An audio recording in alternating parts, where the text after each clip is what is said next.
Buenas tardes a todas y todos nuestros participantes virtuales. Reciban un cordial saludo en nombre de nuestro director ejecutivo, el señor Osvaldo de la Guardia. También queremos extender un saludo muy especial a los miembros del Congreso de la República en República Dominicana, quienes nos acompañan el día de hoy en este evento virtual. Queremos excusar a la señora Evelyn Gutiérrez de la hermana República de El Salvador, quien lastimosamente hoy no podrá acompañarnos y a quien le enviamos un fraterno saludo. Hablar de la era de Trump no es solo referirse a un periodo presidencial en Estados Unidos, sino a un fenómeno político y social que ha trascendido fronteras y ha marcado una dinámica global interesante. Sus políticas, discursos y estrategias han impactado directamente en el devenir de América Latina y, claro, por supuesto que también en Centroamérica. Este webinario busca analizar los alcances de este acontecimiento y comprender algunas influencias en la actualidad y explorar las posibles lecturas que nos deja para el corto, mediano y largo plazo. Centroamérica ha sido tradicionalmente un punto clave en la política exterior de Estados Unidos, especialmente en temas como la migración, el comercio, la cooperación internacional. Con la llegada de Donald Trump, estas relaciones han experimentado una serie de cambios. Hoy el mundo, que sigue experimentando transformaciones muy aceleradas, es imprescindible mirar hacia atrás para entender el presente y para poderse proyectar a un futuro. La era Trump no termina con una salida de la Casa Blanca. Su influencia sigue latente en las decisiones políticas de Estados Unidos y en la forma en la que Centroamérica se posiciona en el tablero global. Reflexionar sobre ello no solo es un ejercicio académico que hoy el ICAP trae acá a este evento virtual, sino también es una necesidad estratégica para la región. Bienvenidos a este espacio de análisis donde juntos vamos a explorar con nuestros expertos las claves de una etapa que sin duda dejará una marca indeleble en la historia contemporánea. En esta actividad nos acompaña nuestro querido docente, amigo y experto, el señor Octavio García, desde México, quien tendrá el honor de moderar este webinario.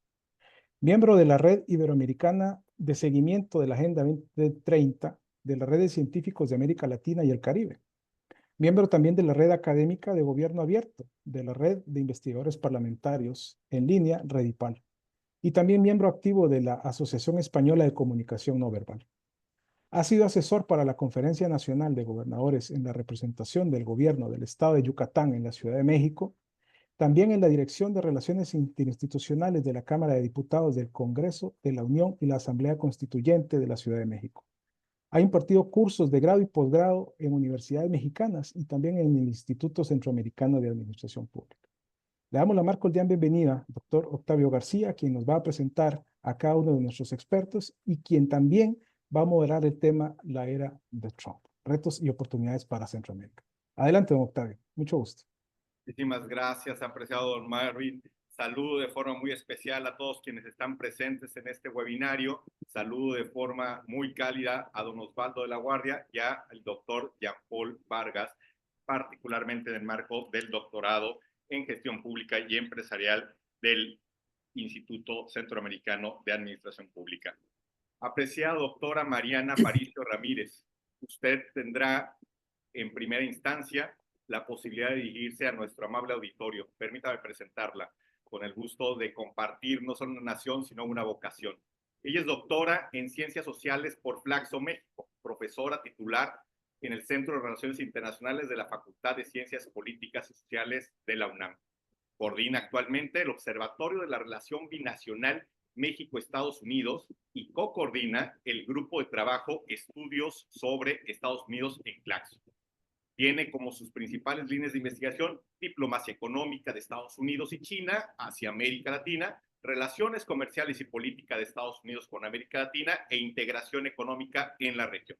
En 2024, y la felicitamos, apreciada doctora, recibió el reconocimiento Universidad Nacional para Jóvenes Académicos en el área de docencia en ciencias sociales. Actualmente es miembro del Sistema Nacional de Investigadores e Investigadoras y entre sus más recientes publicaciones se encuentran el TEMEC, Entre el Populismo y Trump, Norteamérica, revista del CISAN en la UNAM, compilado por su colega Daniel Romero León y Joaquín Lozano, 200 años de las relaciones México-Estados Unidos, una mirada histórica. Regionalismo, interregionalismo en la política exterior de México de la 4T, coeditado por varias instancias. Muchísimas gracias por su presencia. Tiene usted la palabra. Muchísimas gracias, Octavio, por la presentación. Bueno, muchísimas gracias a todos y todas los que nos están viendo. Bueno, saludos al doctor Osvaldo de la Guardia, perdón, y al doctor Jean-Paul Vargas, y por supuesto a los colegas que están compartiendo la mesa conmigo, al doctor Manuel y al querido maestro Guillermo. Un gusto estar con ustedes.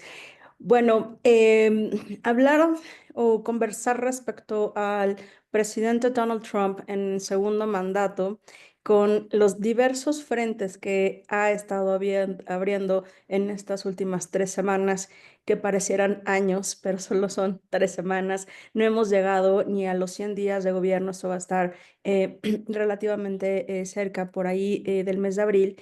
Sí es muy importante, dado que la primera gira que tiene el secretario de Estado, y que no fue un asunto menor el mensaje que mandó el secretario Marco Rubio, que la diplomacia de Estados Unidos había abandonado el hemisferio occidental y que eso ya no pasaría. Pues bueno, entre ese mensaje claro que estaría presente el hemisferio occidental, le hace América Latina y el Caribe para nosotros, sumado a la serie de temas puestos en la mesa antes de tomar posesión y en estas 3 semanas con la vorágine de firmas de órdenes ejecutivas, tiene un impacto significativo en nuestros países, en nuestras economías y en temas tan sensibles como la seguridad, el crimen organizado, tráfico de armas y migración. Por lo cual, al ver tantos temas y tan complejos, quería comenzar con el discurso en su toma de posesión. ¿Y por qué quiero empezar con esto? Porque fue muy importante durante su primera administración y vio claras señales cuáles eran los temas prioritarios que al menos se identificaron en aquel primer momento.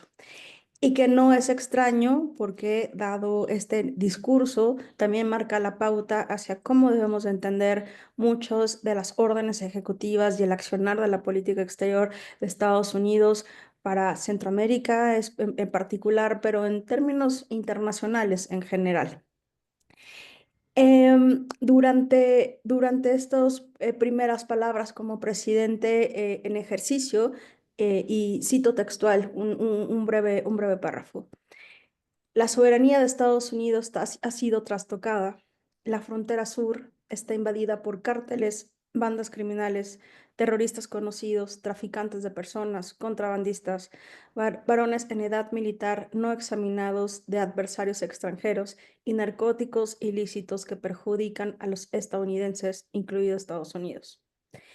Esta invasión ha causado un caos generalizado y sufrimiento a su país durante los últimos 4 años, haciendo referencia a la administración demócrata del expresidente Joseph Biden.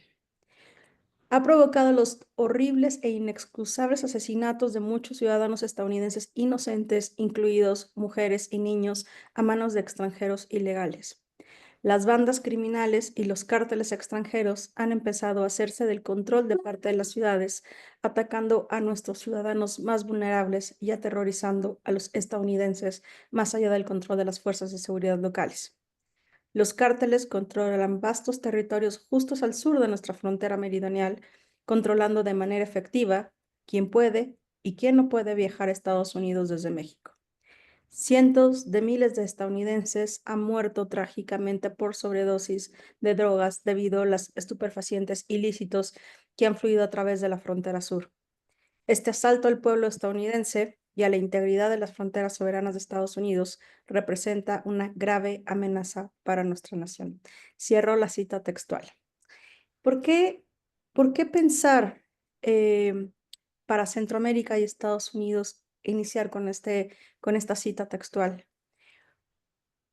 Porque los aranceles, las presiones políticas, la política migratoria, la coerción económica la nula ayuda económica con el posible desmantelamiento del USAID implica una amenaza para la seguridad de Estados Unidos. Por lo cual, desde la perspectiva de esta segunda administración del presidente Trump, la emergencia nacional se encuentra en la frontera sur de los Estados Unidos, que comienza desde México y lo ha dicho claramente, termina en Panamá, o al menos esos son los primeros vistos de estas 3 primeras semanas en su administración. Si tomamos como presupuesto, entonces, que la seguridad de Estados Unidos se encuentra minada por los migrantes, por el crimen organizado, por el fentanilo, cualquier instrumento, ya sea de política suave o política blanda, puede ser utilizado con fines de la propia seguridad nacional.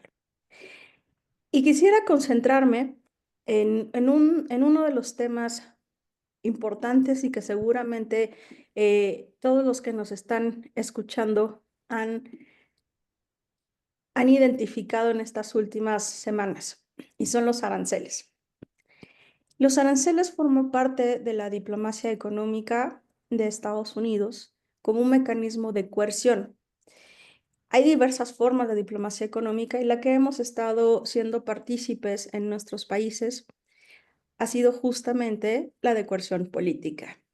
Si entendemos a la diplomacia económica como la utilización de instrumentos económicos con el fin de perseguir un objetivo político.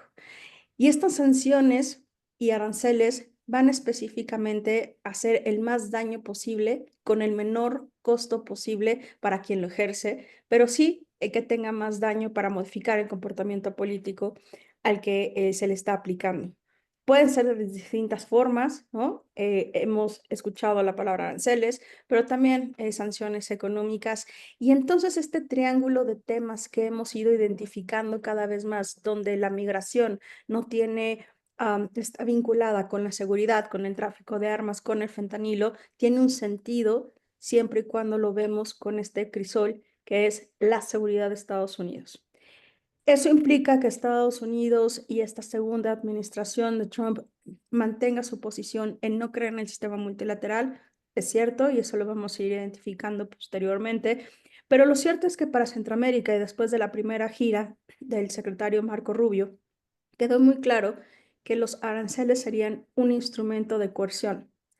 Y si no son aranceles y si no se coopera con los intereses de Estados Unidos, los problemas podrían ser cada vez mayores. Claro que cada uno de los países tiene sus particularidades.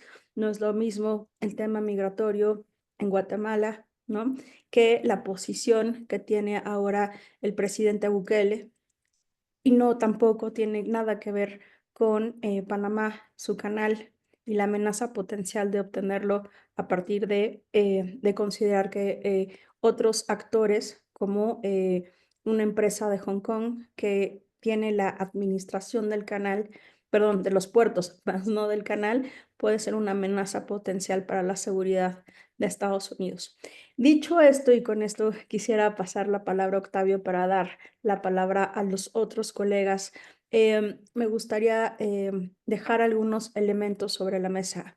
Es la seguridad y la supervivencia de Estados Unidos desde la perspectiva y la percepción de un país que es dominado, donde el mundo ha abusado de ellos y por lo cual van a utilizar todos los instrumentos posibles a su alcance, y al menos este en particular en el que hemos estado desarrollando estos primeros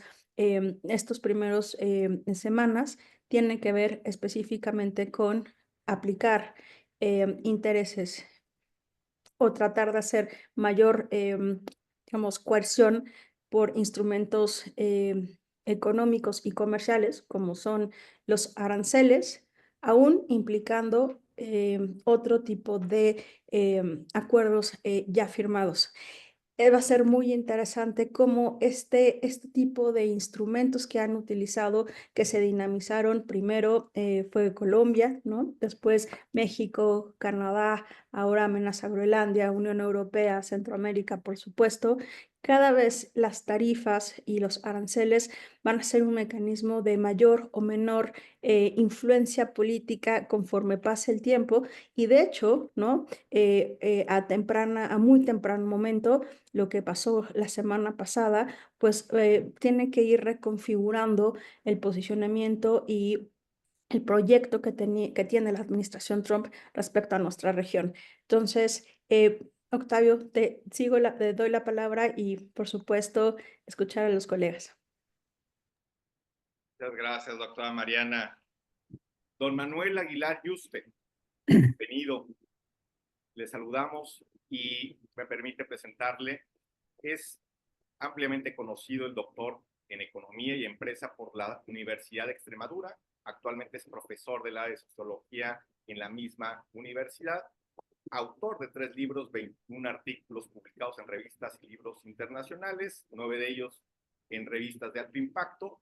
Ha dirigido 46 trabajos de fin de grado en la Facultad de Formación del Profesorado y Facultad de Derecho, así como dirigido 31 trabajos de fin de máster en la Facultad de Formación del Profesorado en la misma Universidad de Extremadura.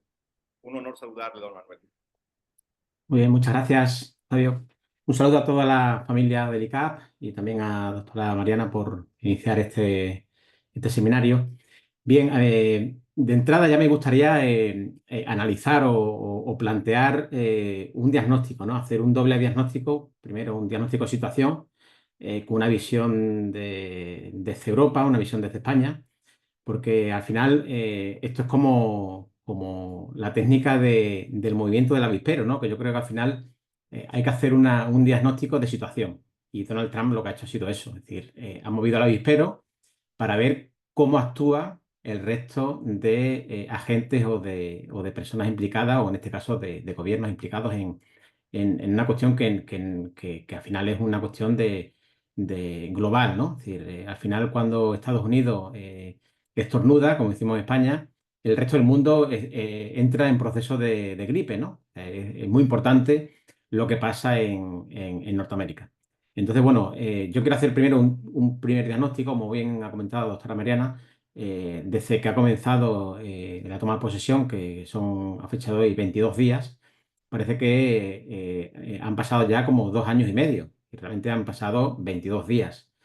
Lleno de titulares, lleno de firmas, de decretos, de muchos anuncios, de muchos relatos, mucho discurso político. Por eso yo creo que hacer primero un diagnóstico. El diagnóstico ha sido, él ha utilizado ha empezado a tocar piezas del tablero, empezó con Groenlandia para ver cómo respiraba Dinamarca y cómo seguía la Unión Europea. Y ahí enseguida, bueno, pues la Unión Europea convocó a todos los ministros de Asuntos Exteriores, los cancilleres, al día siguiente justamente a denunciarlo, y ya la Unión Europea ha tomado cartas en el asunto y por lo menos manifestó cuál era su planteamiento y su opinión al respecto. Si luego vemos a nivel global, pues vemos cómo Gaza en toda la parte de lo que él ha comentado, es decir, él al final utiliza esto como un negocio, ¿no? Que no le importa absolutamente nada a las personas. Ha dicho, no, yo Gaza lo que quiero es destruirlo y quiero cambiarlo por un resort vacacional para que todas las personas con alto poder adquisitivo pueda tener pues un Cancún americano, pues tenerlo en la parte de Asia, ¿no? Y que a la vez también quería con esa noticia ver cómo respiraba toda la Liga Árabe. Y la Liga Árabe pues creo que se reúne en cuestión de días para también tomar cartas en el asunto. Si vamos haciendo un recorrido también pues con China, con los aranceles, hacemos también un recorrido con lo que pasa con Canadá y con el vecino México, también con aranceles, con políticas migratorias. Es decir, toda una serie de relatos y discursos. África, ni siquiera la he mencionado, es decir, África como si no existiese en el mundo. Y luego ya si nos vamos y nos centramos en América Latina, ahí tenemos 2 asuntos. Por un lado, él ha utilizado como un laboratorio de inicio, es decir, la Argentina ha sido como su primer laboratorio de políticas públicas para ver cómo iba respirando la gente, la ciudadanía, con recortes, con anuncios, sabiendo que su presidente, un señor que utiliza una motosierra como símbolo y buque insignia de lo que va a hacer con la política pública, con las políticas del estado de bienestar y en definitiva con las políticas del comer, como se dice vulgarmente en el entorno político, ¿no? Es decir, al final, las políticas sociales, que es lo que importa sobre todo porque es lo que permeabiliza en la sociedad, pues él ha utilizado a la figura de Milei para ver cómo respiraba, en este caso, Argentina. Y luego, pues en este caso también hemos tenido, pues como México, con el tema de la frontera, pues ha ido, bueno, con provocaciones con cambiar el Golfo de México por el Golfo de, bueno, eso ha sido ya lo último, ¿no? Es decir, son cuestiones que hay que hacer un pequeño diagnóstico de situación de los primeros días en qué ha consistido, que es hacer discurso político, es decir, el relato, marcar una agenda política sin saber dónde va esa agenda ni saber dónde van esos puntos, y al final, pues tener una visión. Y en esa visión es el segundo diagnóstico que yo quiero plantear, que es el diagnóstico de la persona. Es decir, Donald Trump no es una persona que sea un intelectual, ni sea un diplomático, ni sea un académico, ni sea un médico reconocido, ni sea un gran funcionario. Es decir, él es empresario y él lo que va a utilizar es su modo y su visión de hacer negocios, de hacer empresas, es su visión de hacer políticas. No hay más. Entonces, hay que plantear y meterse de alguna manera en la cabeza de esa persona para saber cómo va a manejar los destinos, ya no voy a decir de los Estados Unidos, sino ya del tablero político a nivel global. Entonces, con todo eso, y si eso lo trasladamos ya a lo que el tema de cuestión, que es Centroamérica, yo creo que Centroamérica ahora mismo, Mariana, ha dado la clave. Es decir, El Salvador va a jugar un papel muy importante. ¿Por qué? Porque al final El Salvador, él también ha tenido como referencias de cuál ha sido la política penitenciaria o la política carcelaria del país. Y yo aquí quiero abrir también un paréntesis. Yo creo que se puede criticar, se puede alabar lo que ha hecho Nayib Bukele, pero yo creo que para poder opinar del Salvador y en esta cuestión hay que estar en El Salvador y hay que estar y hay que vivirlo. Yo pude estar en el año 2005, en el 2007, en el 2009, en el 2011 y en el 2011 juré que nunca más iba a pisar el país, porque de verdad me daba pánico. O sea, era un temor que era de una persona que vino unos días y se iba. Y yo iba como consultor, como académico, pero realmente pasé miedo. Y luego me gusta como antropólogo pues preguntar e interactuar con la gente de la sociedad pues, para tomar una referencia real del país, ¿no? Es decir, la voz de la palabra de la ciudadanía. Y la ciudadanía estaba de verdad acobardada, perdida por las bandas y por el descontrol que había. Es decir, allí no había un gobierno, no había un poder, allí todo estaba a expensas de las bandas pandilleros del país. Entonces, claro, para eso hay que estar allí. Es decir, uno puede estar de acuerdo, ¿no? Pero al final, lo que se pide como un ciudadano en un país, en una ciudad, en un municipio, es la seguridad, es lo principal. Luego ya de ahí el resto empezamos a hablar. Si a mí no me dan una seguridad como ciudadano, el gobierno, el Estado, es decir, ¿qué es lo que me puede dar? Entonces, bueno, el kilómetro cero de todo eso al final es la seguridad. Entonces, claro, ¿se puede estar de acuerdo o no? Yo ahí no quiero entrar. Yo sí hablo con conocimiento de causa, puesto que estaba allí en 4 ocasiones en el país y, como comento, prometí nunca volver en el año 2011. Ahora me gustaría conocer el país para ver el ese antes y ese después, el imaginario que a mí se me quedó en esos años. Y yo creo que El Salvador, en ese sentido, Estados Unidos vio cómo esa política penitenciaria lo ha utilizado y al final, bueno, pues al final, quiera o no, pues también es una manera de hacer política, es decir, de tema de seguridad. Y Donald Trump lo ha utilizado también como un laboratorio. Es decir, al final todo esto está utilizando la política de laboratorio. Es decir, ver cómo cada país, cada agente, cada entidad organiza cada política pública y todo eso, pues yo voy tomándolo como referencia a la hora de poder implementarlo o no. Independientemente de eso, al final, pues, el presidente de los Estados Unidos ha tomado como referencia, independientemente de esta cuestión, la amistad del presidente Nayib Bukele. Y yo creo que ahí, hablando en código centroamericano, ahí tienen que ir todos a una. ¿Por qué? Porque yo, y ahí también lo quiero plantear, es decir, como antropólogo, plantear esta pregunta, ¿no? Después de dar el anuncio de ese movimiento de la Hispero con respecto al canal de Panamá, que quería intervenir el presidente de los Estados Unidos, en un presente o en un futuro, el resto de países de Centroamérica, ¿qué opinó? ¿Qué dijo al respecto?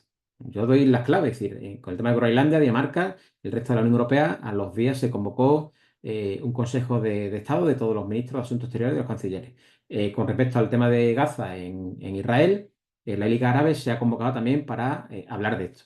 Centroamérica ha hablado de esta cuestión. Y al final, por eso él está utilizando esta política de laboratorio para ver cómo respira cada país con respecto a cada anuncio, cada relato, cada movimiento de la agenda política que le está marcando. Y en función de eso, por eso es muy importante que la cooperación, la colaboración de Centroamérica, ahora más que nunca, tiene que dar ejemplo cada país que lo forma, pero sobre todo organizaciones como el SICA, como el Parlacén, instituciones incluso como el propio ICAP, que dentro de su pequeña parcelita como Instituto Centroamericano para la Administración Pública, también puede aportar. El Banco Centroamericano de Inversión, es decir, aquí todos tienen que estar a una para trabajar ese programa o ese proyecto de cooperación y colaboración que no digamos, es decir, la referencia la tenemos en la Unión Europea, es decir, ahí los principios y los valores de la Unión lo marcó la colaboración y la cooperación entre los Estados miembros.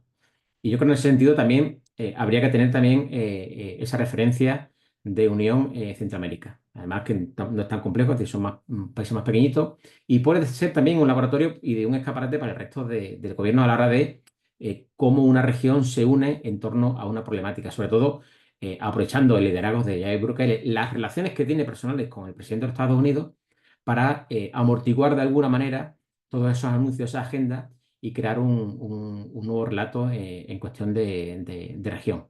Porque al final, una visión desde el punto de vista empresarial dice, bueno, a mí Centroamérica tiene hidrocarburos, gas, petróleo, no tiene, no me interesa.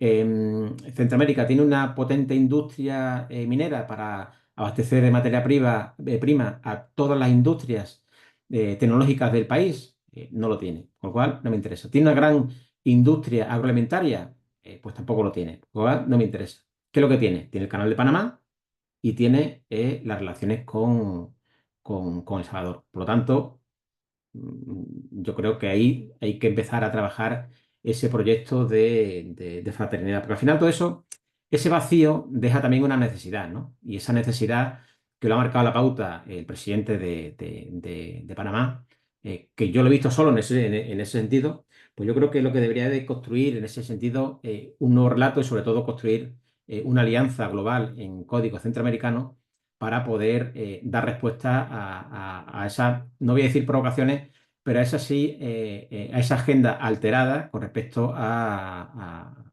nivel global, ¿no? Pues al final, todo esto viene con un bucle que a nivel internacional afecta y afecta, como decía, es decir, a Centroamérica al final, ¿qué le supone para Estados Unidos? Pues, como he dicho, desde el punto de vista económico, hablando en grandes rasgos, no le interesa, lo único que le interesa es la política de migraciones y Canal de Panamá. Es decir, al final Centroamérica es la autopista de migraciones que iba hacia Estados Unidos. Pero si ahora mismo ya cortado, Estados Unidos tiene que seguir marcando la pauta con respecto a la política migratoria, pero también tiene que utilizar otro tipo de mecanismos para doblegar esta cuestión, ¿no? Que al final esto no es un problema de Estados Unidos, esto al final es un problema global. Pero por mucho que se está criticando el tema de la migración, es lo mismo que está pasando en España y está pasando en Europa. Es lo mismo. Es decir, al final, este tipo de trabajo, los trabajos del sector agro, el sector servicios, en la construcción, aquí ahora mismo tenemos un gran déficit de construcción de vivienda y no encuentra ninguna empresa constructora mano de obra para poder trabajar en la construcción. Pero eso es un ejemplo real de la vida. Y lo mismo está pasando en Estados Unidos. Es decir, al final ese imaginario de los inmigrantes, de los extranjeros, de los no estadounidenses. No, si es que al final vas a necesitar la mano de obra, vas a necesitar a la gente que tenga que hacer esos trabajos que nadie quiere hacer.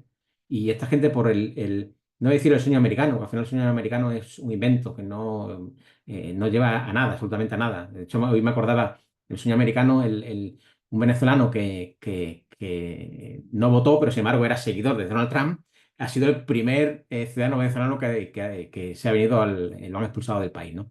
Y es un ejemplo de todo esto.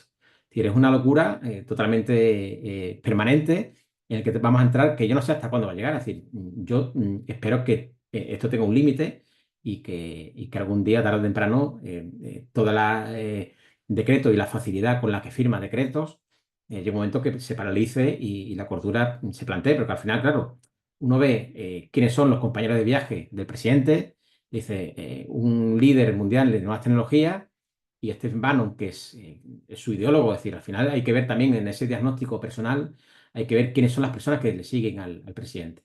quién es al final el que cuando va a preguntar o va a pedir un consejo, quién va a dar ese consejo. Y a mí las personas que dan ese consejo a mí me preocupa mucho más que el propio presidente. Con lo cual, al final, todo esto es el bucle que decía anteriormente, problemático, que va a conducir pues, a una gran incertidumbre donde nadie va a saber qué es lo que va a pasar. Y claro, esa cuestión, poder fáctico, las grandes multinacionales, va a llegar un momento que, bueno, el tablero político se va a tambalear tanto que nadie va a saber hasta dónde va a llegar todo esto. Pero es la cuestión en Centroamérica, es decir, el papel de Centroamérica tiene que, como he dicho anteriormente, todas las instituciones armar una gran alianza para poder no solamente combatir estas políticas que están viniendo del norte, pero sí también intentar desde el grupo tener una oportunidad para realmente crear ese proyecto de territorio a nivel regional centroamericano para liderar un gran proyecto a nivel de microcontinente, ¿no? Y bueno, son planteamientos que quiero comentar bueno, a partir de ahí, bueno, comentar, abrir un debate y algunas de estas cuestiones que hemos ido planteando ya sobre algunas cuestiones más en profundidad, pues analizando y comentando. Así que muchas gracias por la atención y a los comentarios y preguntas y dudas que tenga el público. Muchas gracias. Muchas gracias, doctor Manuel. Damos la palabra al apreciado maestro Guillermo Villalobos Sole. Él es consultor y asesor internacional, politólogo por la Universidad de Costa Rica, con maestría en Administración de Negocios. Actualmente cursa el doctorado en Gestión Pública y Empresarial del ICAP. Presente para dar luces al respecto de las temáticas, recomendamos ampliamente cursar por supuesto.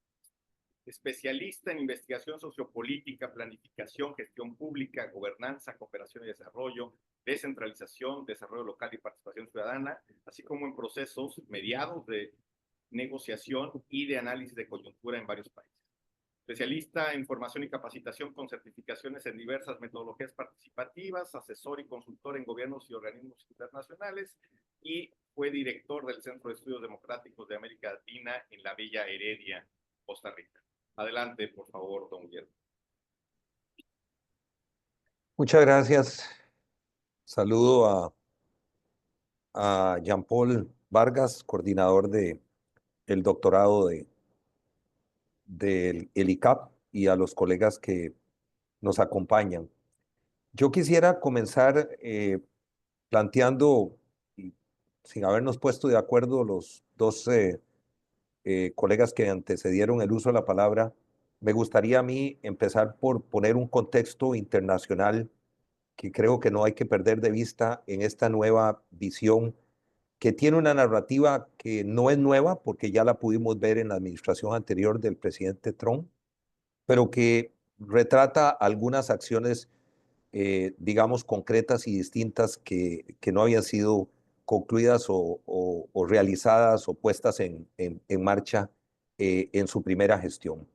Yo quisiera partir diciendo que no debemos olvidar de que han pasado 30 años de hegemonismo internacional, de un contexto internacional que se impuso desde la trilateral de 1975 y que fue confirmada en el consenso de Washington, mediante la cual, y aprovechando el debilitamiento y la caída del bloque socialista, se produjo un hegemonismo en el mundo de Occidente, encabezado por Estados Unidos, que impuso un modelo neoliberal a través de una globalización que hoy podría estar llegando a un punto de revisión, por lo menos desde los intereses de los Estados Unidos.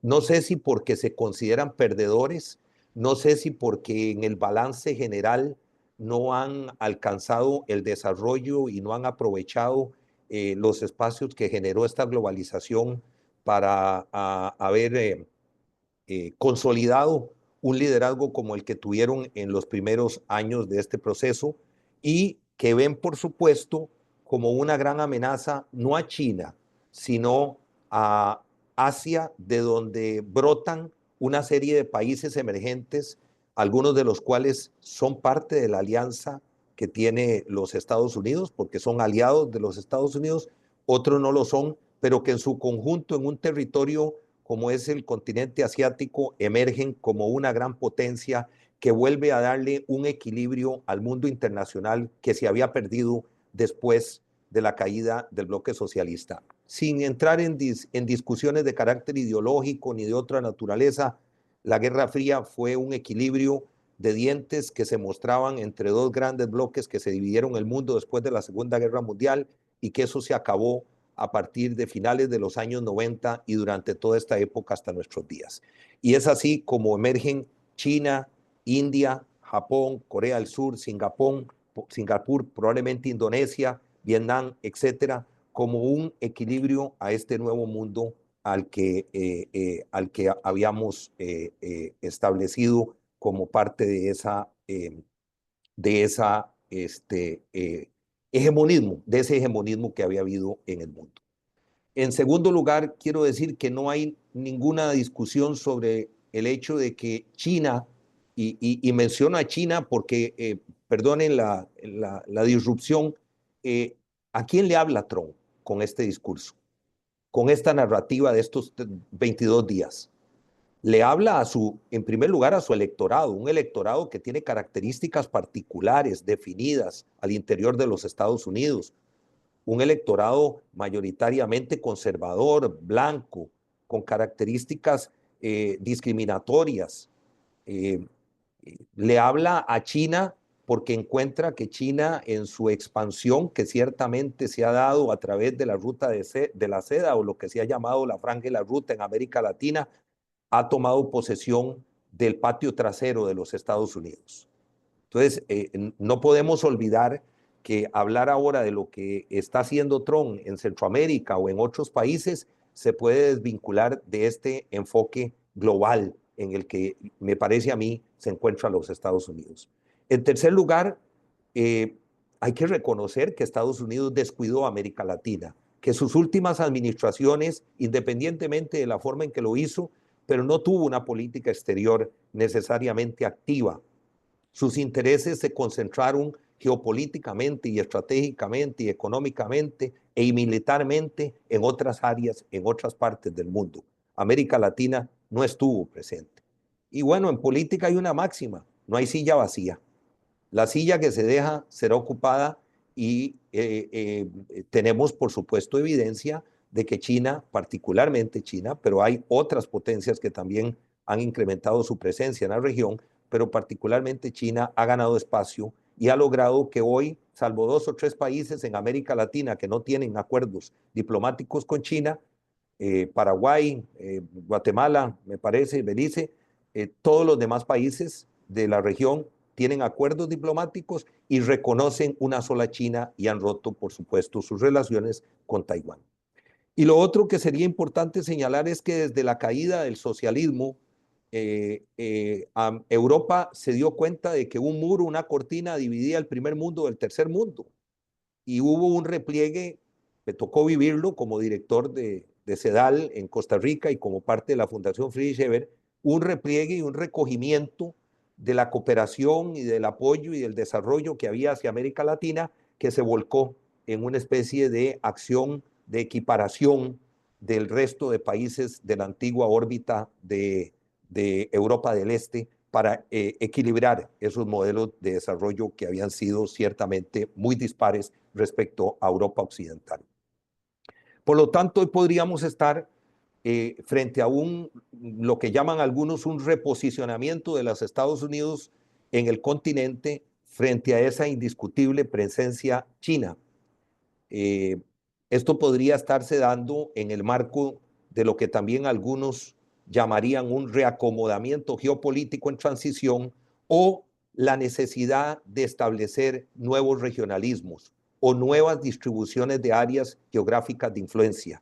Y a mí me parece que en el caso norteamericano, respecto a Centroamérica y respecto en general a América Latina, estamos frente a eso. Estamos frente a la necesidad de que en ese espacio debilitado, perdido, reducido, Estados Unidos podría estar reivindicando su presencia, su política, su liderazgo en el continente latinoamericano. Contexto que no podría olvidarse de un agravamiento de la realidad de las condiciones socioeconómicas de la sociedad norteamericana, que también es un elemento a tener en cuenta porque de alguna manera la política exterior refleja la política interior de un país.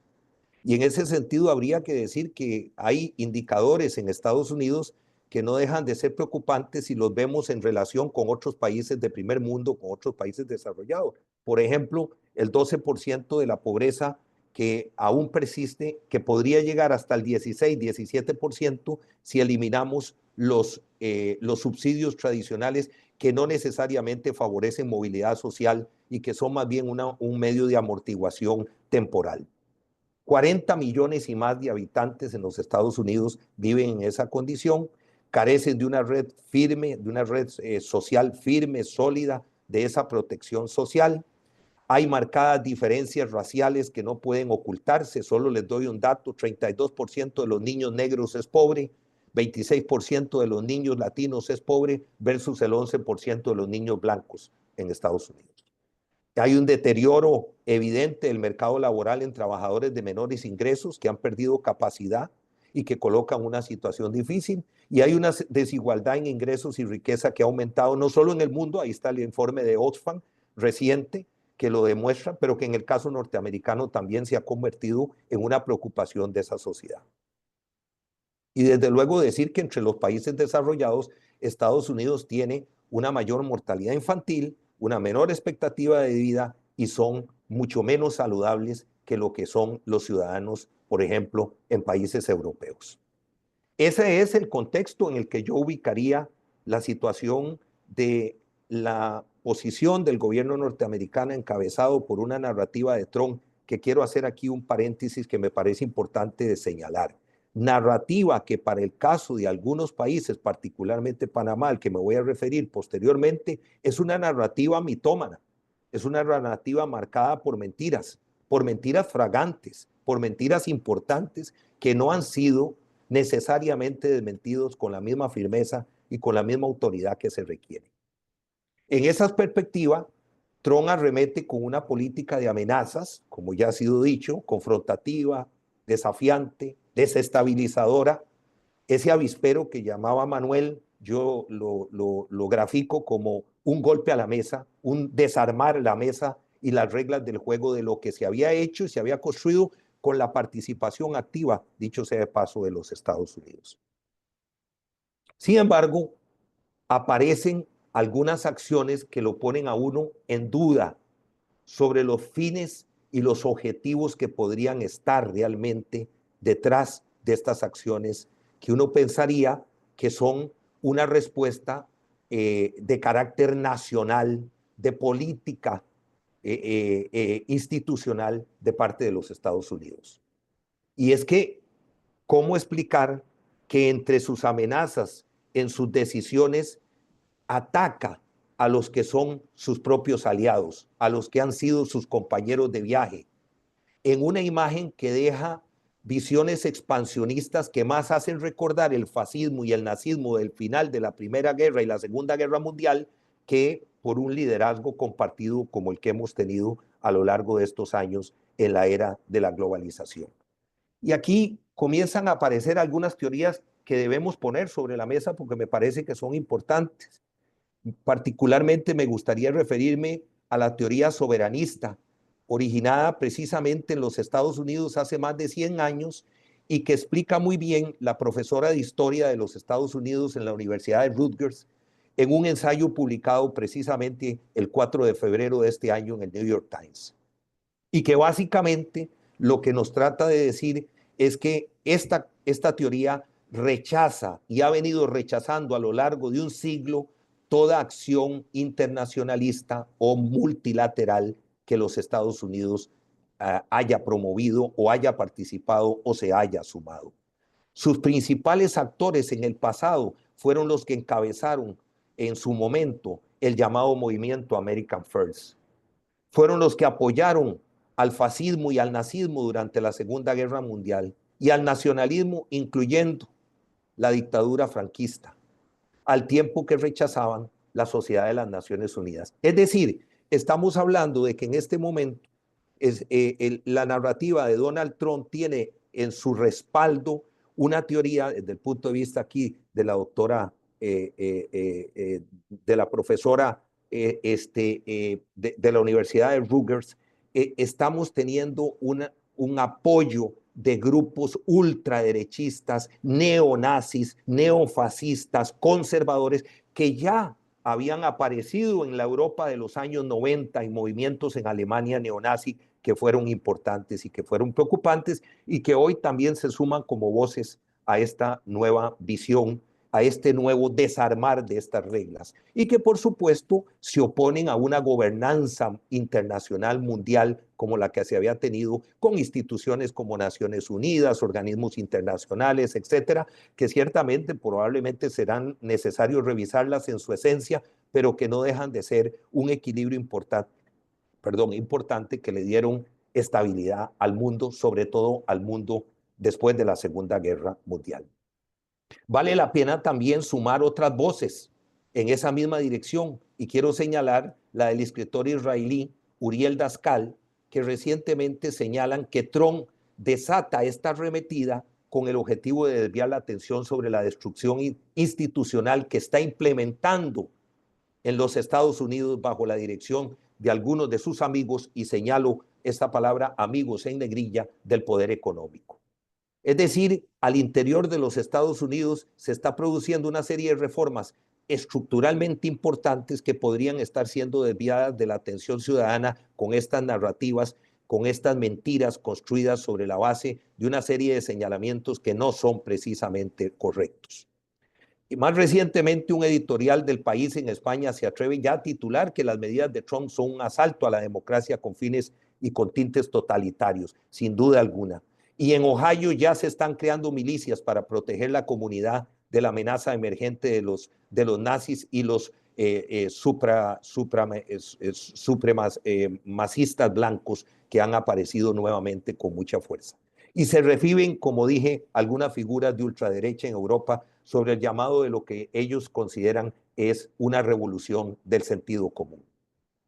Escenario, desde luego, muy complejo, sin el cual no tendríamos un punto de referencia para entender lo que está sucediendo y lo que está tratando de llevar adelante Trump en América Central, en América Latina. Un liderazgo que, desde luego, me parece a mí, busca fortalecer la posición norteamericana, detener el desarrollo expansivo de China, particularmente en nuestra región, que mira a América Latina sobre el reverdecer de una doctrina neo-Monroe, es decir, una doctrina que replica la doctrina Monroe del garrote, utilizado en años anteriores, en épocas anteriores de triste recuerdo, y en donde, por supuesto, hay temas concretos que han sido puestos sobre la mesa: la migración irregular, el narcotráfico, el crimen organizado y los privilegios, y aquí añado un factor desde mi perspectiva que debería ser importante tener en cuenta: los privilegios que podría representar la política de Trump para inversiones norteamericanas, no necesariamente de una visión global de país, sino de sus amigos más cercanos que lo acompañan en el ejercicio del gobierno en estos momentos. En ese marco, ¿qué pasó en Panamá? Porque se me ha pedido que me refiera al caso panameño. Trump desarrolla una narrativa contra Panamá basada en falsedades como que el canal de Panamá está administrado, está dirigido, está conducido por los chinos, por el Partido Comunista Chino, de que el canal es controlado en general por China, que China tiene una gran cantidad de inversiones importantes en Panamá que amenazan los intereses norteamericanos, etcétera. Una serie de afirmaciones que son absolutamente incorrectas y que fueron ratificadas con algunos matices por el secretario de Estado Rubio en la visita reciente que hiciera a Centroamérica y particularmente empezara por Panamá. Y que a mi juicio tienen el agravante de que se juntan a partir de unas debilidades estructurales que Panamá ha venido acumulando, desgraciadamente, que tienen que ver con la desigualdad, con la exclusión, con una mala distribución de riqueza, pero particularmente con una imagen institucionalizada de la corrupción y de la impunidad que hacen dudar sobre los sistemas jurídicos y la justicia panameña. Yo considero que en ese marco el presidente Mulino en esta primera fase desaprovechó una gran oportunidad de respaldo nacional que recibió de la mayoría de los actores políticos, económicos y sociales que estuvieron dispuestos a respaldar soberanamente la decisión de que el Canal de Panamá no tiene por qué estar en ninguna mesa de negociación. Es un caso cerrado, es un canal que es administrado y es dirigido por los panameños de una manera absolutamente eficiente, que recién se amplió, produciendo un gran beneficio para el comercio internacional y que ha sido garante para todos los usuarios del canal, no solo para Estados Unidos, que es el principal usuario, y para China, que es el segundo usuario más importante, sino para todo el comercio mundial, y que ha sido absolutamente respetuoso del convenio de neutralidad que está en el marco de los tratados Torrijos-Cartes. Me parece a mí que el presidente perdió la oportunidad de poder haber sentido todo ese apoyo para haber mostrado una posición firme respecto a las acusaciones falsas que ha colocado el presidente Trump sobre el caso panameño.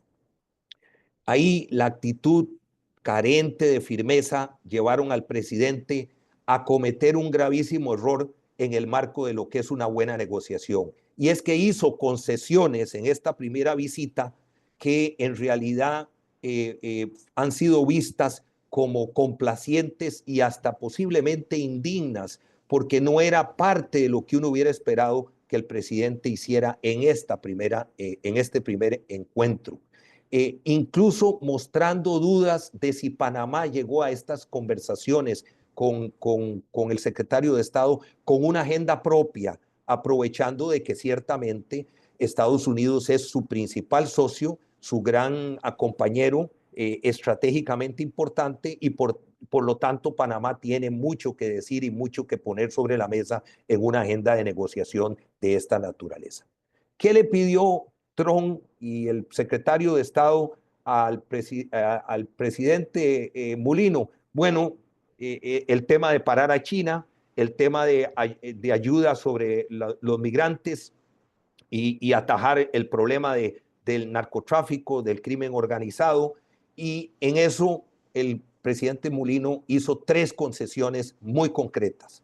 La primera de ellas, que me parece que tuvo hasta un cierto descuido diplomático de no haberle anunciado antes a China de que en ese momento le había tomado la decisión de no renovar el convenio de la Franja y la Ruta con China, que se vence en el 2026, y que mostró además una profunda contradicción del presidente Mulino respecto a una entrevista que le hicieran hace 6 años, donde se manifestaba abiertamente proclive a la decisión de Panamá de haber establecido soberanamente relaciones diplomáticas con China, de que Taiwán era un país que no tenía ningún significado importante para la vida de Panamá, y que por tanto él respaldaba todas las decisiones. Bueno, esto ha quedado con una frase para la historia de este país, que juzgará la historia, cuando dijo: nosotros no sabemos qué hacer con los chinos y China no sabe qué hacer con los panameños.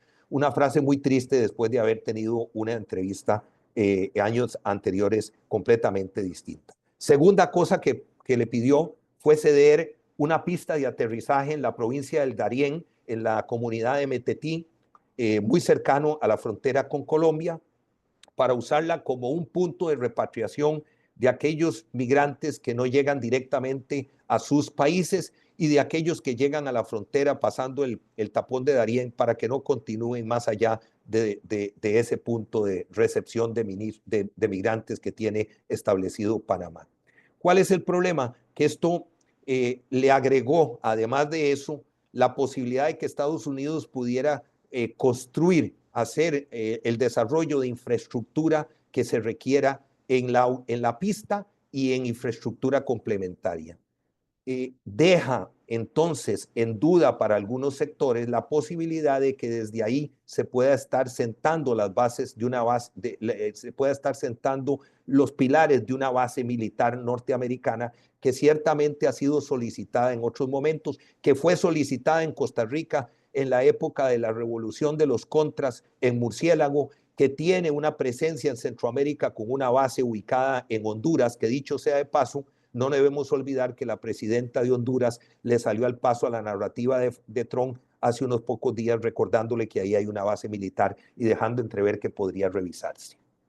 Por lo tanto, no es descabellado pensar que el Comando Sur podría estar considerando esa zona como una posibilidad para tener una base militar operativa en una frontera que además permite una rápida acción hacia el sur y no solo hacia el norte. Y en tercer lugar, le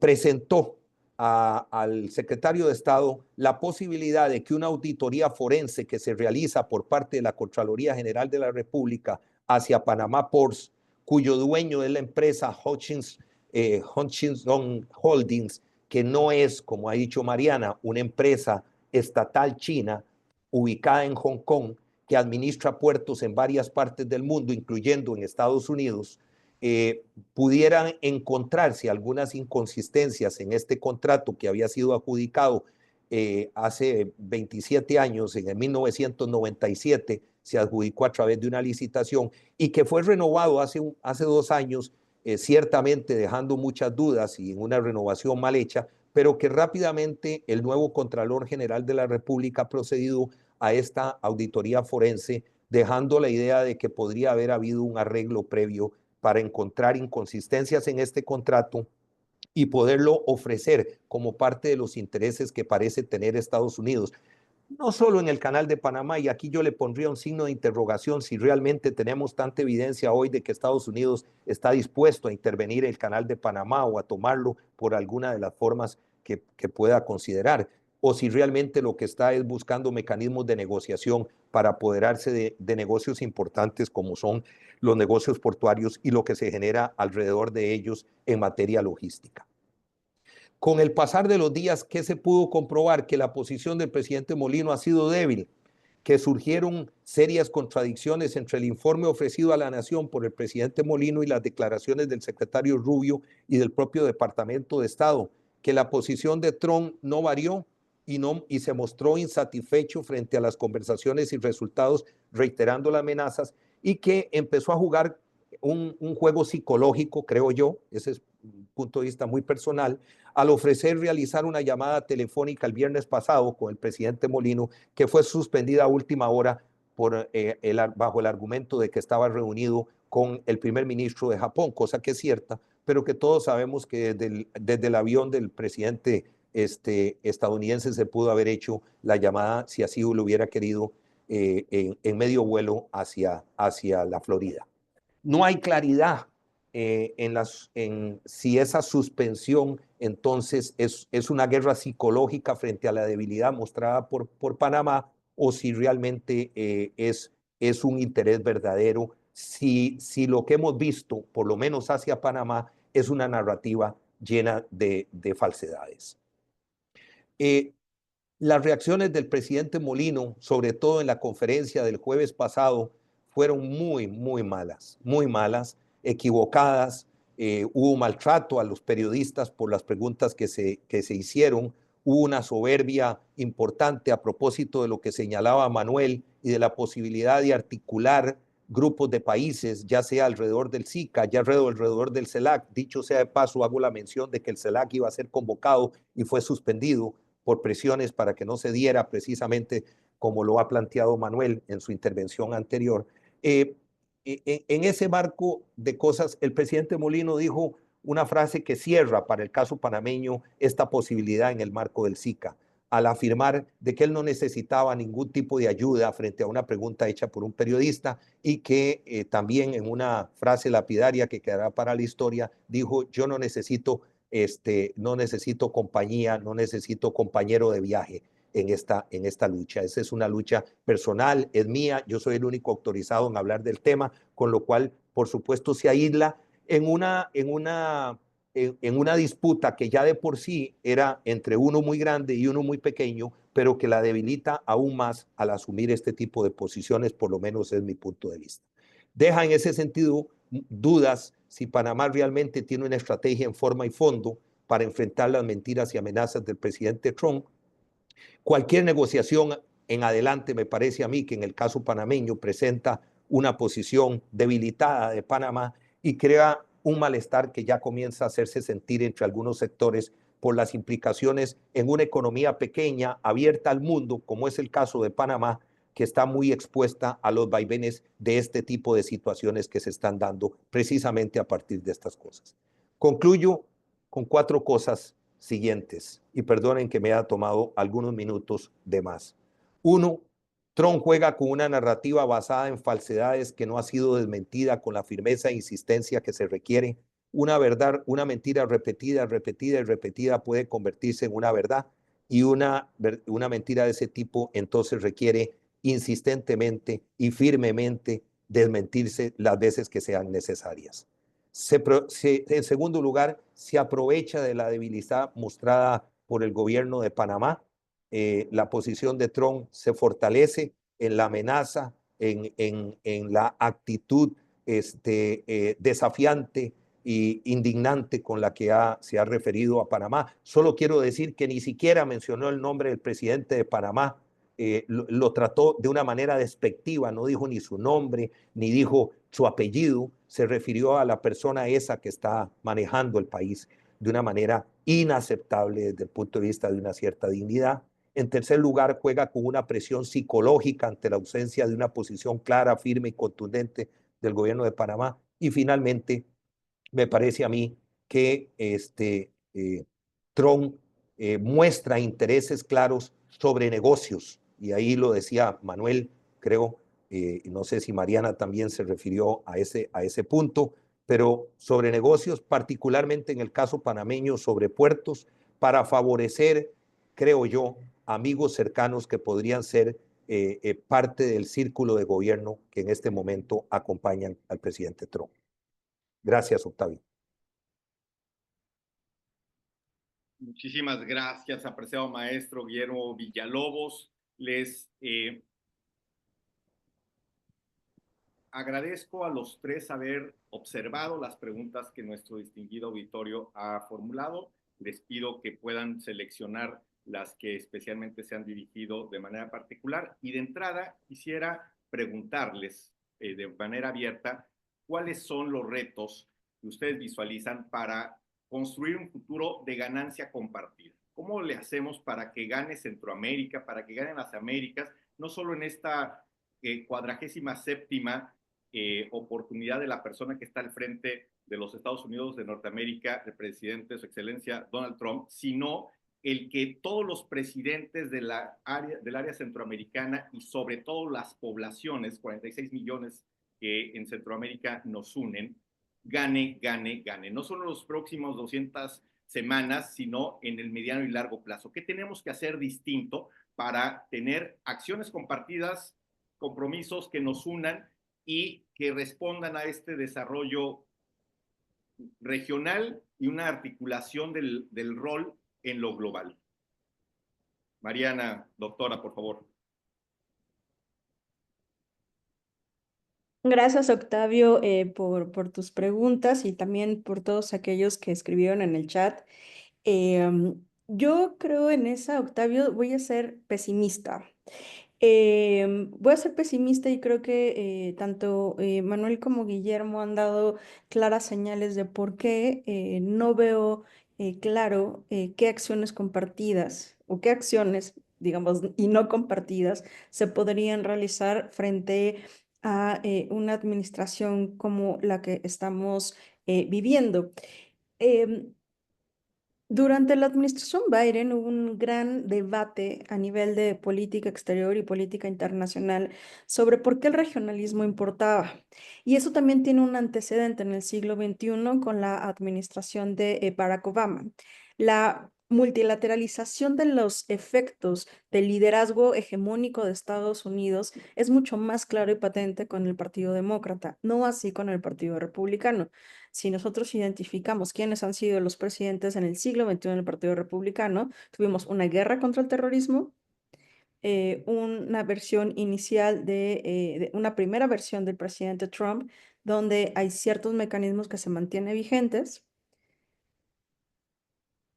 donde de nuevo el regionalismo, la multilateralización o el regionalismo importaba porque las cadenas productivas, y ahí va la pregunta de Karen, porque las cadenas productivas importaban, porque había unas reglas del comercio internacional, reglas a nivel internacional del derecho internacional público que establecían las formas, los procesos de hacer política y hacer diplomacia. Y lo que quedó en evidencia con la primera administración de Trump es que las formas de hacer política, y tú, Octavio, que eres especialista en gobierno y parlamento, igual que Jean Paul, hay algo muy importante que identificar cuando estamos analizando el gobierno o la administración del presidente Donald Trump, que él es el gobierno. Los países pueden negociar con los secretarios de Estado, pero la última palabra es el presidente, específicamente él, ¿no? Donald Trump. ¿Qué podemos hacer entonces? Acciones compartidas. Bueno, parte de la importancia que tiene sanciones o los aranceles que han sido el impulsor para la migración, la seguridad, el fentanilo y demás, tienen que ver con la alta dependencia económica, comercial, de ayuda económica y de inversión de Estados Unidos en nuestros países. Específicamente estoy hablando de México, Centroamérica, América Latina y algunos países del Caribe. Si esto es así, y si en el siglo XX aquellos textos iniciales sobre cómo la dependencia económica y comercial puede modificar el comportamiento político de un Estado, aunque ese Estado no tenga interés de hacerlo, es altamente vigente. Entonces, si el regionalismo importa y si el regionalismo importaba con el liderazgo de Estados Unidos, ¿qué pasa cuando a Estados Unidos tampoco le interesa el regionalismo? Y el regionalismo es selectivo a la pregunta de Karen. ¿Qué podemos esperar de países que producen insumos intermedios para Estados Unidos? Bueno, mientras sea de interés de Estados Unidos que esos países, en el caso de Costa Rica, me parece que en esta segunda administración es la anomalía en el sistema. Pero creo que el caso mexicano puede ayudar muchísimo, dar muchas luces a algunos países de la región. Em, Vemos claro que los países que han sido coercionados por Estados Unidos en estos primeros semanas tienen algunos rasgos similares. Todos dependen comercialmente de Estados Unidos, a más del 60% de sus economías. La posibilidad de diversificación del sector productivo es corto, digamos, es complicado, no es que no sea posible, pero los costos son muy altos en el corto plazo.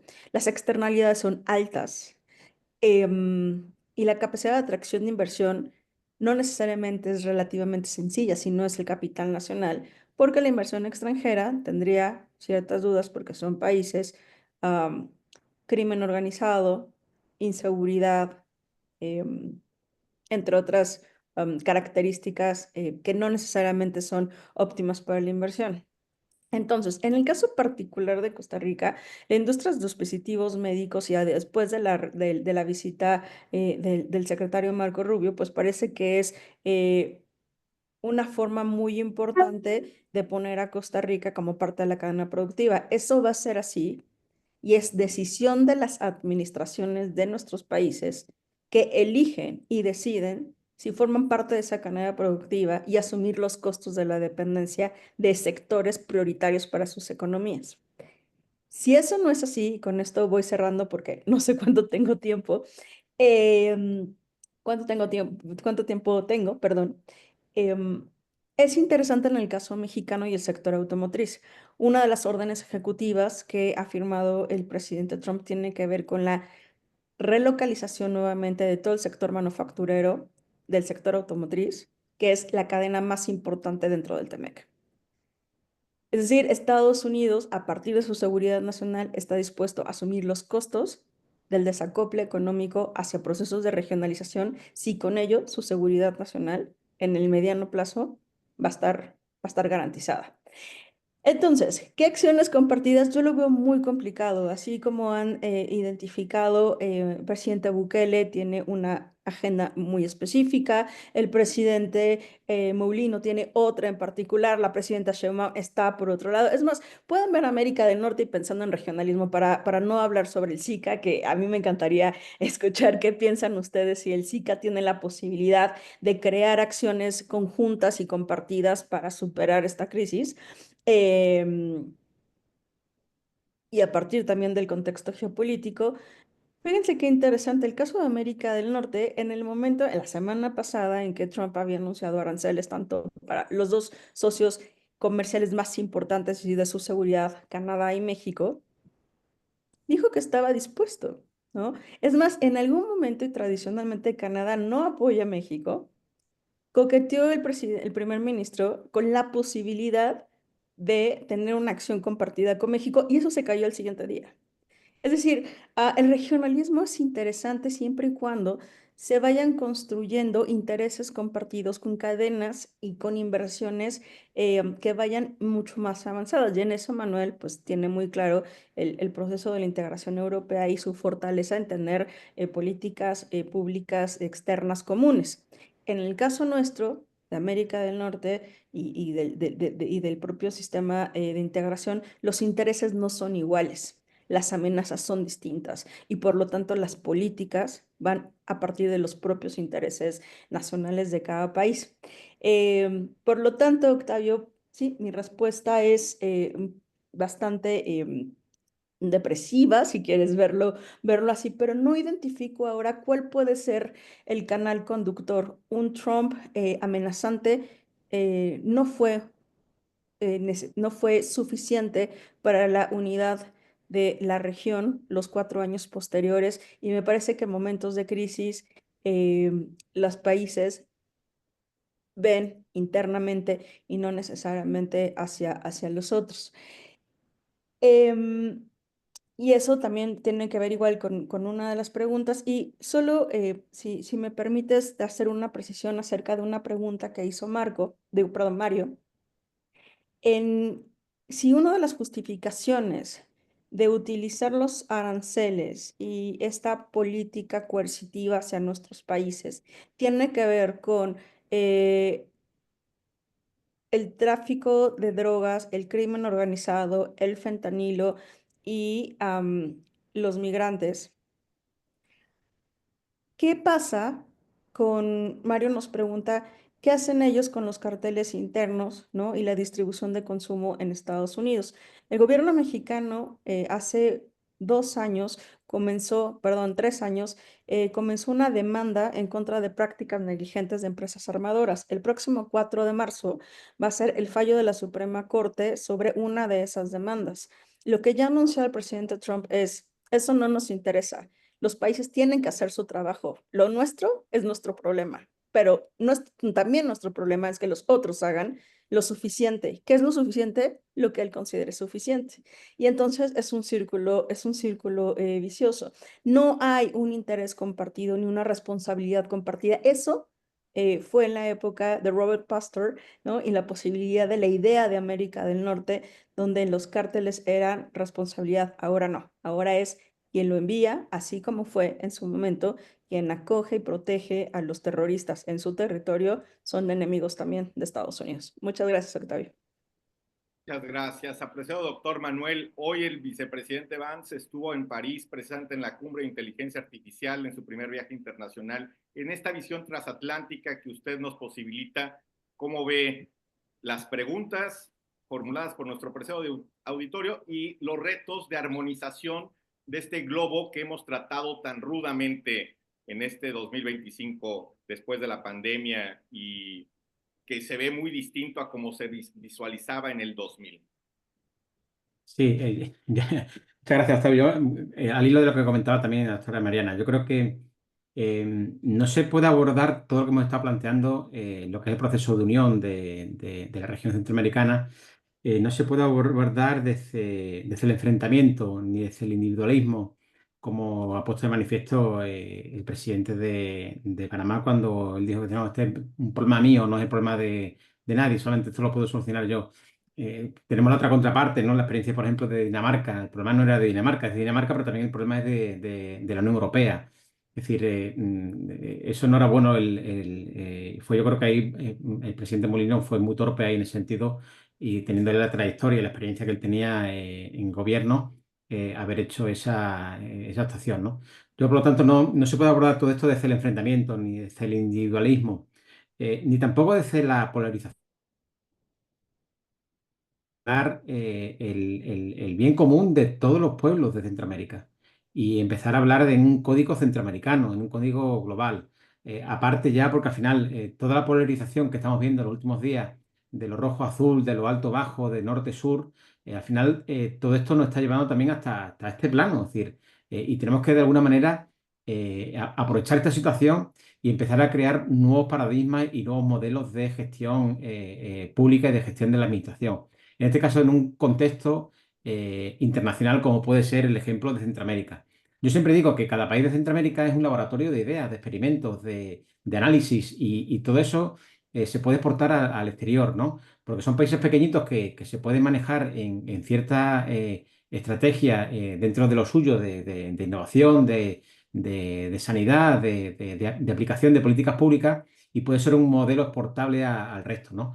Y en ese sentido, bueno, pues yo creo que Centroamérica en ese sentido puede ser un modelo a seguir si se toma en serio toda esta cuestión. Y lo habéis comentado anteriormente. El SICA, el Sistema de Integración, yo siempre pongo, me gusta, aunque no es bueno comparar, pero yo siempre comparo modelos, ¿no? Es decir, o por lo menos el ideario. Y yo siempre comparo el SICA con la Unión Europea, es decir, el modelo de unión. Y el SICA es como esa coraza que protege a Europa, en este caso la Unión Europea, y el SICA es esa coraza que protege a los países de Centroamérica. Luego está el Parlacén y luego está el Parlamento Europeo, es decir, que son donde se llevan a cabo todas las políticas públicas de cada país en un contexto global común de la región. Y esas instituciones ahora tienen que demostrar altura de miras y exponer a la ciudadanía centroamericana el por qué están ahí.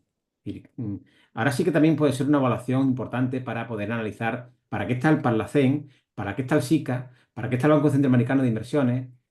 También un análisis, también incluso mirando para adentro. Y yo me considero un miembro del ICAP, del Instituto Centroamericano. Es decir, cómo ICAP puede también aportar desde el punto de vista de la innovación, de la experiencia de formación en materia de calidad en educación para la formación en administración pública. Es decir, cada instrumento o estamento centroamericano tiene que aportar ahora mismo esa valía. Por lo tanto, yo creo que al final, igual que en la pandemia sirvió para todo este movimiento que hubo para analizar y poner en tela de juicio los sistemas sanitarios de cada país y cómo poder organizarse en una emergencia global, ya no solamente sanitaria, sino económica, empresarial, laboral. Es decir, cambió para todos nosotros en la rutina diaria la pandemia, ¿no? Y ahora mismo que viene un movimiento parecido, no en cuestión sanitaria, pero sí de alteración, ¿no? Del modelo, la alteración del tablero político, hay que aprovecharlo o hay que verlo o visionarlo como una oportunidad. Y yo creo que ahí Centroamérica tiene que aprovecharlo para eso. Es decir, vamos a sentarnos y vamos a analizar todo esto. Y yo creo que, repito, tiene que ser un modelo también de evaluación y sobre todo de responsabilidad de todas las instituciones que forman parte del SICA. Y repito una vez más, aprovechando la relación que tiene directamente el presidente de El Salvador con el presidente de los Estados Unidos, El Salvador tiene también esa labor de liderar ahora mismo la región centroamericana para un futuro. Es decir, ahora le tocará a El Salvador, dentro de 10, 15, 20 años le tocará a Honduras, o sea, al final todo esto nadie sabe por dónde van a venir. Es decir, al final todo esto también tiene que ver mucho con las personas. Y al final el que da el botón rojo o el que levanta el teléfono no es un robot, es una persona. Y las relaciones también tienen mucho que ver. Y ahora hay una relación personal entre el presidente de los Estados Unidos y el presidente de El Salvador que la región centroamericana lo tiene que aprovechar. Y lo tiene que aprovechar para bien. Y al margen de la polarización y al margen de la ideología. Hay que tomar el bien común, repito. Y yo creo que hay una oportunidad ahora mismo para la región centroamericana. Y luego ya con lo último que me plantea, bueno, parece que esto es como una especie de apuesta, ¿no? el tema salió el otro día que Estados Unidos, bueno, de hecho firmó un decreto, uno de los decretos, yo empecé a visionar, creo que firmaron los primeros, eran 46 o no sé cuántos eran. Uno de los últimos era que la gente se fijaba en esto, en el tema de la relación con México, con Canadá, con temas de migración. A mí hubo un decreto que me llamó mucho la atención, que es la inversión de 40.000 millones de dólares en inteligencia artificial. Claro, ese concurso ya sabemos quién tiene nombre y apellido. O sea, eso no sé, no es ninguno de los que estamos aquí ahora mismo. Sabemos quién se lo va a llevar ese concurso. Bueno, pues hoy ha anunciado la presidenta von der Leyen que aprueban un crédito, me he perdido, no sé si eran 220.000 millones de euros para la inteligencia artificial en Europa. Con lo cual, todo esto nos lleva a una especie de, bueno, de locura con respecto a la inteligencia artificial. Y esto ha llegado a nuestras manos sin un manual de... Nosotros, cuando compras una herramienta, tienes un manual de instrucciones. La inteligencia artificial ha llegado a nosotros, a la ciudadanía, sin un manual de instrucciones. Es decir, realmente tienes que hacer un curso de formación, y no toda la ciudadanía sabe de qué va esto. Solamente los gobiernos y para qué sirven. Al final tiene todo una connotación. Al final, quien manda es lo que manda. Es decir, la seguridad, el tema de defensa, y al final todo esto tiene pues, un alcance desde el punto de vista de lo que es la industria armamentística, de la industria de defensa, y tiene esa connotación. Es decir, cuando se invierte tantísimos millones de euros o de dólares en este proyecto, pues al final esto es como una especie de, pues, como la bolsa. Yo invierto esto, bueno, pues yo sumo uno más. Ahora vamos a ver lo que dice China. China ya salió el otro día el individuo que inventó la inteligencia artificial china, que no costaba ni 200.000 millones de euros, ni los 40.000 millones de dólares que quieren invertir en Estados Unidos, sino que con muy poquito dinero se puede hacer un proyecto de carácter de innovación y de nuevas tecnologías, ¿no? Con lo cual, al final, estamos ahora mismo en ese plano, ¿no? Es decir, no estamos hablando ni de una industria, ni de hidrocarburos, ni de minería, o sea, estamos hablando ahora mismo de algo virtual. Y esto es de donde vamos ahora mismo, a lo virtual. Entonces, a mí personalmente, si de manera me decía, terminaba con... Yo esto lo veo un poco, siento como algo de pesimismo. Bueno, pesimismo al cuadrado, ¿no? Porque al final, es decir, el tema de la inteligencia artificial, bastante tengo yo con mis clases, con mis trabajos de consultoría y mis proyectos y demás, como ahora mismo para intentar acelerar toda la formación que necesito para estar a la altura del conocimiento del tema de la inteligencia artificial, ¿no? Entonces, bueno. Yo creo que tiene que haber al final más inteligencia emocional y menos inteligencia artificial. Cuando ya desarrollemos ya la inteligencia emocional y haya una paz mundial, entonces ya empezaremos a desarrollar la siguiente fase, que sería la inteligencia artificial. Y en esa fina articulación entre la inteligencia emocional y la inteligencia artificial, por supuesto que para aterrizarlo en proyectos puntuales y en causas compartidas que le den visión de futuro a la relación de la región con Estados Unidos y con otras latitudes, recomendamos, por supuesto, tomar el doctorado en gestión pública y empresarial del ICAP, el cual es distinguido integrante don Guillermo Villalobos, quien tiene la palabra. Sí, muchas gracias, Octavio. Bueno, yo empezaría por decir que es obvio que tengamos un poquito de ansiedad, porque si bien es cierto, han sido 22 días muy activos, que no necesariamente forman parte de una rutina a la que estábamos acostumbrados, falta todavía camino por recorrer. Y si algo uno aprende es que si bien es cierto, los cambios, lo constante hoy es el cambio, yo creo que hay que apostar a esperar un poco cómo se van decantando algunas de estas amenazas, algunas de estas propuestas, algunas de estas acciones, cuál es el horizonte real a las que están dispuestas a llegar como una acción concreta de los Estados Unidos o del presidente Trump. Hay que esperar las contradicciones internas que estoy seguro se van a generar dentro de la propia sociedad norteamericana y que ejercerán un cierto contrapeso a medidas y posiciones extremas que, como señalé, hay muchas otras más que ya comienzan a preocupar al interior de la propia sociedad norteamericana. Habrá que esperar qué efectos produce esas alianzas regionales de esos aliados importantes que ha tenido los Estados Unidos, caso de la Unión Europea, el caso del mundo árabe también con esta ocurrencia de tomar la Franja de Gaza, en fin.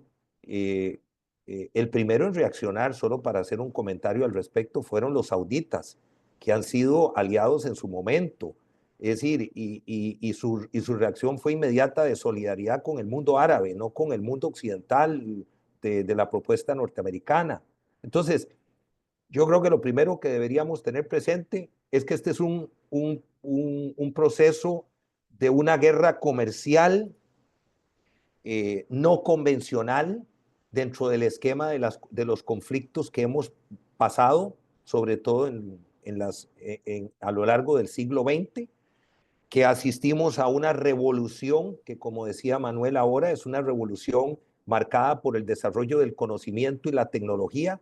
Solo cito un caso, no lo hemos mencionado, pero a Costa Rica uno de los intereses fundamentales de la visita del secretario de Estado era reafirmar el que Huawei no participe de las licitaciones de la 5G, que está, dicho sea de paso, en discusión en uno de los juzgados de la Corte Suprema de Justicia costarricense, porque la Sala Constitucional al final se declaró incompetente frente a eso y lo pasó a los tribunales ordinarios que se encuentran en este proceso.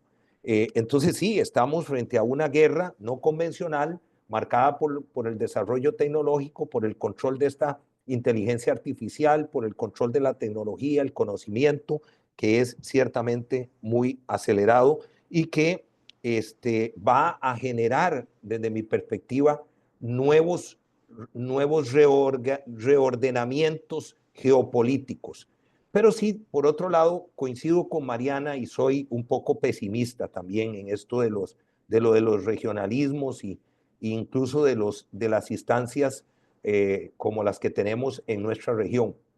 La historia de Europa está marcada por una serie de características muy distintas que no podríamos necesariamente asimilar al caso de Centroamérica. Y como dice Manuel, pues a lo mejor cada país de estos nuestros es un laboratorio, pero es también una oportunidad, y ahí coincido con Manuel, de revisar esas debilidades estructurales que conocemos desde hace mucho tiempo que tiene el sistema de integración centroamericana y que no necesariamente han podido subsanarse, que están arrastradas, que están cuestionadas, que han sido postergadas de una discusión profunda, seria, reflexiva, que permita saber si espacios como el Parlacén son realmente un espacio político que tiene credibilidad y confianza, teniendo en cuenta que Costa Rica no se ha integrado finalmente y que Panamá ha estado amenazado en 2 o 3 ocasiones y no es descartable que termine saliéndose de presiones que se han ejercido por parte de quienes piensan que ahí no hay ningún beneficio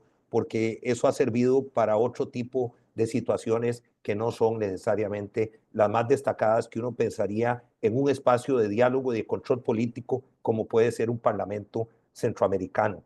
Entonces sí, ciertamente hemos avanzado en otras cosas, hemos avanzado en aspectos de carácter comercial. Hace un año, año y medio estuvo por aquí por primera vez en Centroamérica reunido con todos las autoridades del SICA, el canciller de India, una potencia importantísima que ha tenido una expansión significativa también en el mundo, con una economía que crece también y que se destaca como parte de estos nuevos países emergentes de Asia. ¿Cuánto hemos aprovechado un año y medio después de esas visitas? ¿Qué hemos logrado como región? ¿Qué hemos podido capitalizar para esas nuevas alianzas antes de que se nos veten? Hoy se veta la alianza con China. Mañana se puede vetar la alianza con India. Mañana podría ser otra. Eso no está descartado, porque es que, como decía Mariana, ahí están jugando una serie de intereses geopolíticos, comerciales, militares, de seguridad para los Estados Unidos. Entonces, eso requiere, por supuesto, una visión mucho más holística, mucho más global, que siento yo, con el respeto que se merecen todas las instancias regionales nuestras, que todavía está en camino de poder ver si tenemos esa capacidad.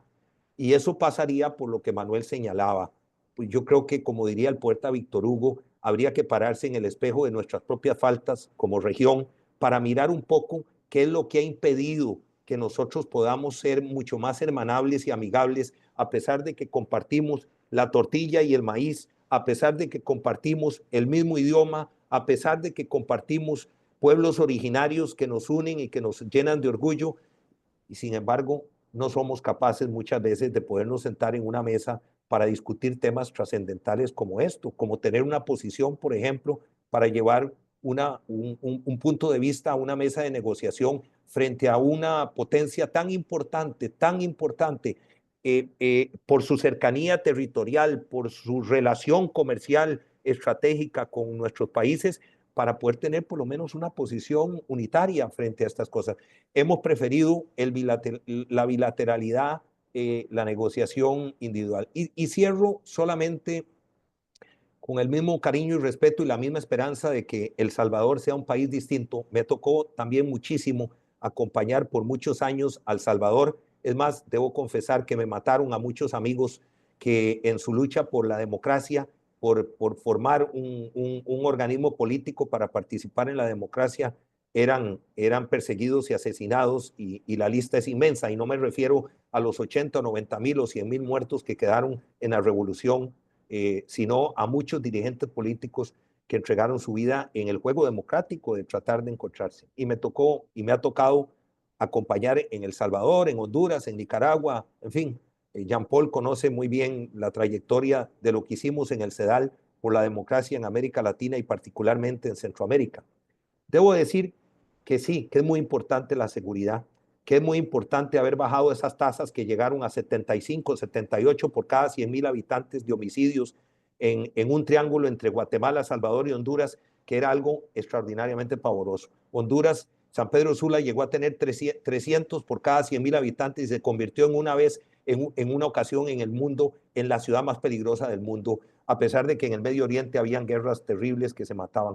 Es decir, estamos claros de que la seguridad la inseguridad no permite inversión, no permite el desarrollo de una sociedad en un estado adecuado de crecimiento, de inversión privada, de inversión pública, de generación de condiciones de vida para las mayorías. Sin embargo, yo le pondría un signo de interrogación para determinar si el éxito de El Salvador está garantizado por ese logro que han alcanzado, a pesar de que hayan muchas críticas sobre la violación a derechos humanos y muchos ataques también hacia la institucionalidad internacional, sobre todo de carácter multilateral.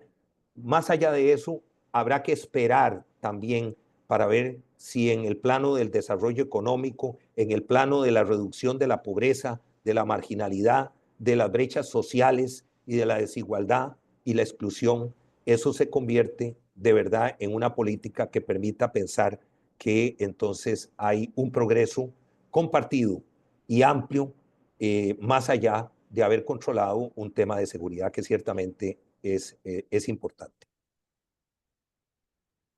Agradecido y entusiasmado porque, y mi optimismo se basa en el talento de la región, del cuadro, el capital humano, del principal capital que tenemos en la región y del cual ustedes son distinguidos integrantes, y igual de nuestro colega en España. Y le quiero dar la palabra a quien siempre nos recuerda el binomio en el marco del doctorado en gestión pública y empresarial, de lo político y de lo académico, que es precisamente el ICAP, y que en el marco, y me parece, y con ello cierro, porque el moderador es el primero que se tiene que moderar, que las instituciones es la clave, ya lo demostraron los estudios de los premios Nobel reiteradamente, para el desarrollo de las sociedades en libertad y prosperidad.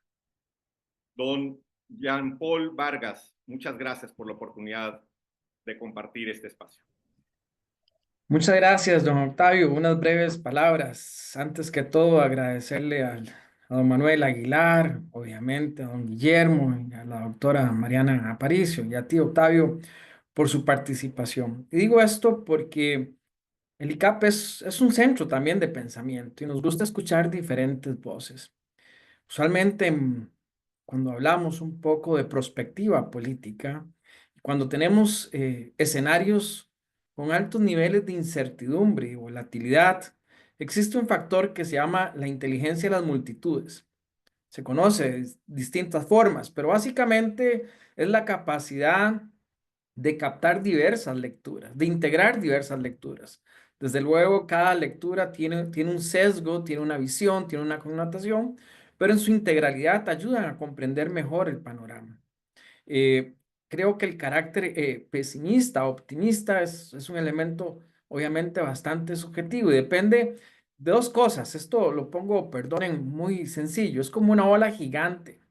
Y usted escoge si la ola lo revuelca, como decimos en mi pueblo, en Cartago, ¿verdad? O si sale a flote, ahí un poco, o aprovecha esa energía para llegar a un punto, ¿verdad? Y esto es un poco lo que la doctora Aparicio nos dice. Es una capacidad de identificar intereses mutuamente beneficiosos. Creo también, como se dice popularmente, el efecto del péndulo. En la década de los años 80, Centroamérica estaba sumergida en un conflicto armado donde la Guerra Fría ponía las balas y los centroamericanos poníamos la sangre, ¿verdad?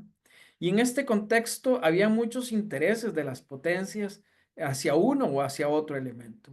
Y desde luego en esta connotación había una ausencia por encontrar intereses compartidos. La cuestión, y como señalaba la doctora Aparicio, es si tenemos la vocación de identificar aquello que nos une, aquello que nos integra. Al final de cuentas, estar o oponerse es lo más sencillo, o optar por ese camino del bilateralismo siempre es lo más sencillo. Es lo más fácil, lo más rápido y lo más corto. Pero poder transitar hacia intereses compartidos, mutuamente beneficiosos, porque no podemos estar sumergidos en una burbuja utópica, es fundamental. Así como Centroamérica logró mitigar muchos de estos conflictos, hoy nos vemos sumergidos en una guerra comercial, que para algunos empezó en el 2018, una guerra Estados Unidos-China. Sin embargo, esta guerra comercial, y como lo explicaba la doctora Aparicio, lo explicaba el profesor Aguilar y el profesor Villalobos, tiene una connotación política, una lucha por recuperar el liderazgo global. Y más que recuperar el liderazgo global, es un reposicionamiento al nivel de crecimiento económico y desde luego de control económico, ¿verdad? Que es un elemento fundamental. Así que tampoco es una cuestión per se, y lo decía el profesor Villalobos, contra un país en particular. Mañana puede ser otro país. Creo que lo que se necesita es tener una claridad de hacia dónde queremos ir y hacia dónde tenemos que transitar y estar comprendiendo cuáles son estos escenarios. Por eso les invito, amigos y amigas, tanto a los que hoy en la tarde nos están escuchando, como a aquellos otros que nos lleguen a ver en diferido a través del YouTube del ICAP, a invitarles a inscribirse en el programa de doctorado en gestión pública y empresarial, que es un espacio demasiado político para los académicos, pero también demasiado académico para los políticos. Porque al final de cuentas, la acción política, sin un norte teórico, termina siendo ciega. Pero también el análisis académico, sin una comprensión de la realidad política, termina siendo estéril. Y este es un espacio de convergencia centroamericana. Centroamericana no solamente porque el Instituto Centroamericano de Administración Pública tiene una vocación por el Sistema de Integración Centroamericana y formamos parte de él, sino porque contamos con profesores de diferentes regiones que tienen una vocación hacia Centroamérica, porque las y los estudiantes son de toda la región centroamericana. Por eso les invito a inscribirse. Las respuestas no están dadas, las preguntas son múltiples y son volátiles y cambian con el tiempo. Lo que tenemos que afinar es nuestra capacidad de análisis, de interpretación y sobre todo de acción, ya sea desde la academia o desde la acción pública. Así que, Octavio, muchas gracias. Un honor, doctor. Muchísimas gracias. Excelente tarde. Saludos compartidos. Y arriba Centroamérica para una era de libertad, prosperidad y ganar, ganar. Muchas gracias. Gracias. Saludos. Muchas gracias. Hasta luego. Saludos.